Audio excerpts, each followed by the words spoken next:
వచ్చేసావా ఇంద్రజిత్? జై జ్వాలాముఖి. ఇదిగో మంత్రకరవాలం. సీమదేవికి అతనిని బలి ఇవ్వు. ఆ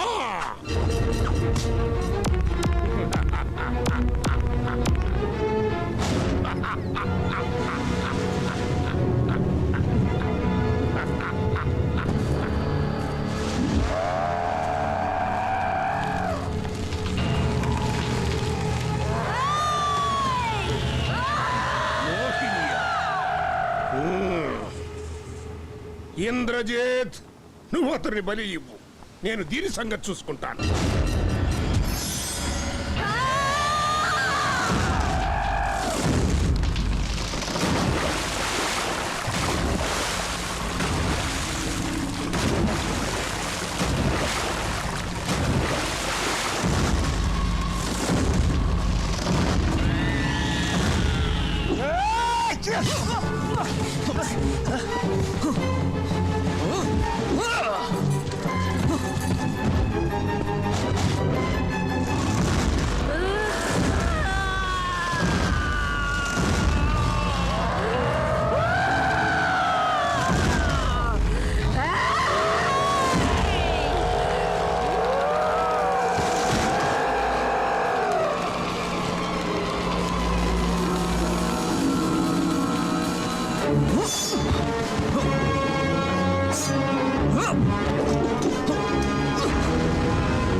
జగదేక ప్రతాప, వివాహం కాని యువరాజువి నువ్వు.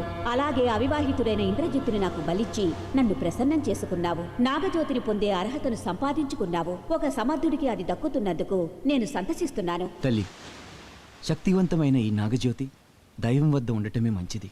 ఈ మహాశక్తిని నువ్వే ఉంచుకో. సరే, ఏదైనా వరం కోరుకో. అమ్మా, ఆత్మగా ఉన్న మోహినికి శరీరాన్ని ప్రసాదించాలి. అది అసాధ్యం నాయనా. నశించిపోయిన శరీరాన్ని తిరిగి సృష్టించడం సృష్టి ధర్మం కాదు. కావాలనుకుంటే మోహిని వేరొకరి శరీరంలో ఐక్యమై కోరుకున్నది పొందవచ్చు. మోహిని, నీకు నా శరీరాన్నిస్తాను. నువ్వు నాలో ఐక్యమైపో. వద్దు జయంతి, నువ్వు రాజా సంతోషంగా ఉంటే అదే నాకు ఆత్మశాంతి. లేదు మోహిని, జగన్తో జీవించే హక్కు మనిద్దరికీ ఉంది. అదెలా కుదురుతుంది? నా శరీరంలో నువ్వు ఐక్యమవడం వల్ల జగన్ శారీరకంగా నన్ను, మానసికంగా నిన్ను ప్రేమించగలడు. అది నిజమే మోహిని.